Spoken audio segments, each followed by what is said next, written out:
Hi, everyone. Welcome back. So far, we've shown that microbes exist and that they shape the world around us, including making our food and causing disease. But now we need to answer a really basic question. What actually is a microbe? The simplest answer is this: a microbe is any organism too small to see with the naked eye. But here's the important part. That's a size-based definition, not a biological one. Because when we say microbe, we're grouping together organisms that are actually incredibly different from each other. Some are simple cells with no internal compartments. Some are complex, more like the cells in your own body. And some, like viruses, aren't even cells at all. So right away, we run into a problem. Microbe sounds like one thing, but it's not. And to really understand microbes, we need to stop thinking about them as a single group and instead ask, where do they actually fit in the tree of life? By the end of this module, you should be able to describe the major groups of microorganisms and how they fit within that tree of life. When we look at life from an evolutionary perspective, everything falls into three major domains: the bacteria, the archaea, and the eukarya. And here's the key idea: microbes exist in all three of these domains. Bacteria are microbes, archaea are microbes, and many eukaryotes like fungi and protists are also microbes. So microbes aren't a branch of life, they're spread across the entire tree. In fact, most of the tree of life is microbial.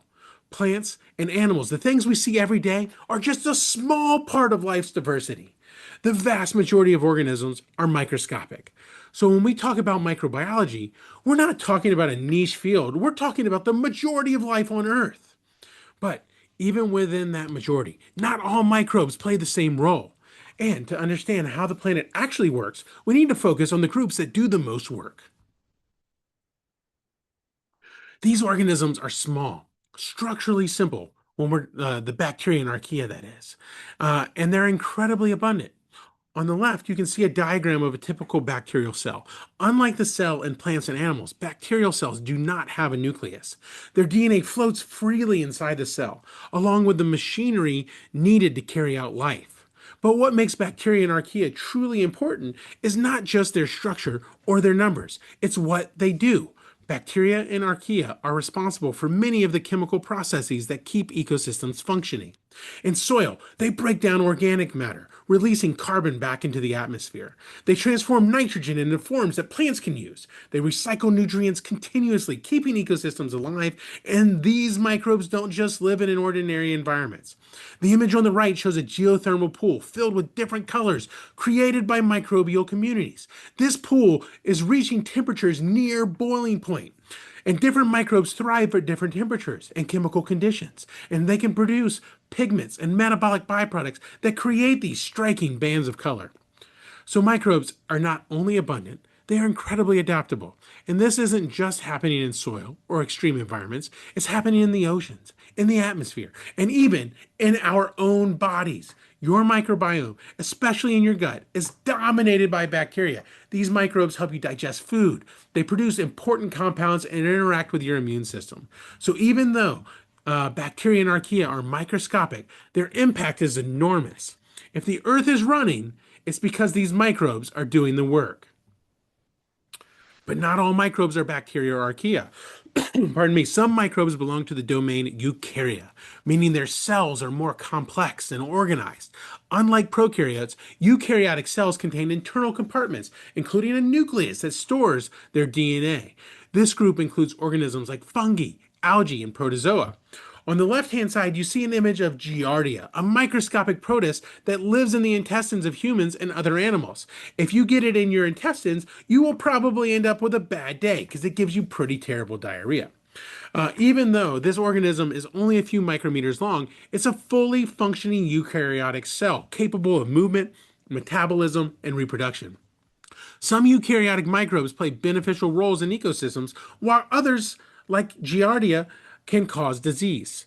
On the right, we have another disease-causing eukaryotic microbe called a tapeworm. It's a parasitic eukaryotic organism that can live inside the human intestine. Now, you are looking at this and you say, man, that looks pretty big, and you're right. Some microbes are classified this way historically, and that includes these parasitic worms. And so this parasitic worm lives inside your intestines. And in the image beside that, we see someone extracting what's called a guinea worm from beneath the skin, another type of parasitic worm. So even within the microbial world, there is enormous diversity, from free-living microscopic organisms and aquatic ecosystems to parasites capable of infecting humans and other animals. And many eukaryotic microbes are also incredibly useful to humans. For example, the yeast we discussed in the previous lecture is able to make bread, beer, and wine through fermentation. And that's also a eukaryotic microbe. So when we talk about microbes, we are not talking about one simple kind of life. We're talking about a huge range of organisms with very different structures, lifestyles, and impacts on the world around us. Now, viruses are different from every other microbe we discussed because viruses are not cells. They do not carry out metabolism on their own. They cannot reproduce independently. Instead, they must infect a host cell and use that cell's machinery to make more viruses. On the left, you can see electron microscope images of coronavirus particles. These tiny viral particles are only about tens of nanometers across, far smaller even than the bacterial cells we've been talking about. The spike-like structures surrounding them are proteins that help the virus attach to and enter host cells.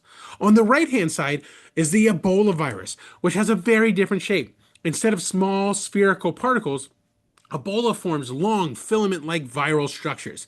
Even though these viruses look very different, they share one important feature. Neither is capable of reproducing without a living host.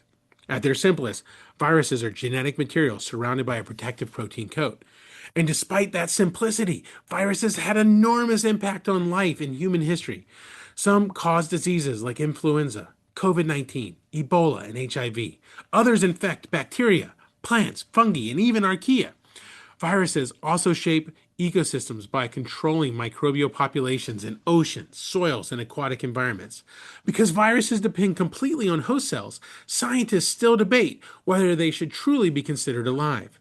So when we study microbiology, we're not just studying tiny organisms. We're studying many fundamentally different biological systems, including entities that exist right at the boundary between life and non-life. So, looking forward, we're going to cover microbial systematics.